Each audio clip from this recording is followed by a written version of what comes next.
السلام علیکم ورحمۃ اللہ وبرکاتہ۔ الحمدللہ کفا وسلام علی عبادہ الذین اصطفیٰ، اما بعد۔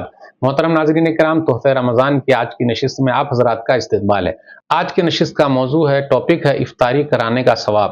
ایک بات یاد رکھیے گا، ہم اور آپ لوگوں کو سحری بھی کرائیں، افطاری بھی کرائیں، صرف کھانے کے چکر میں نہ رہیں، لوگوں کو کھلائیں بھی پلائیں بھی۔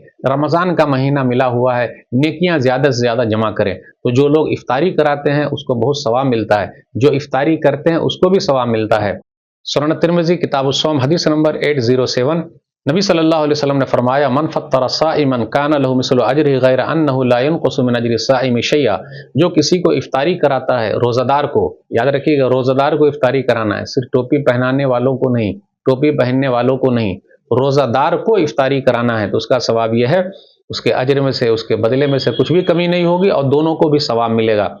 آج کل دیکھ لیجئے افطار پارٹی ہو رہی ہے، سحری پارٹی بھی ہو، افطاری پارٹی بھی ہو، لیکن روزہ دار کے لیے ہو، صرف ٹوپی پہنانے کے لیے نہ ہو، اخبار میں کھینچنے کے لیے نہ ہو، اخبار میں دینے کے لیے نہ ہو، تو اسے ذرا پرہیز کیجئے۔ ایسی چیزوں کا مذاق اڑایا نہ جائے۔ ہاں، بھائی چارے کے لیے کیا جا سکتا ہے، لیکن روزہ دار کے لیے اللہ سے دعا ہے کہ اللہ تعالی ہم سب کو افطاری کرنے، افطاری کرانے، سحری کھانے، سحری کھلانے کی توفیق دے، آمین۔ والسلام علیکم ورحمۃ اللہ وبرکاتہ۔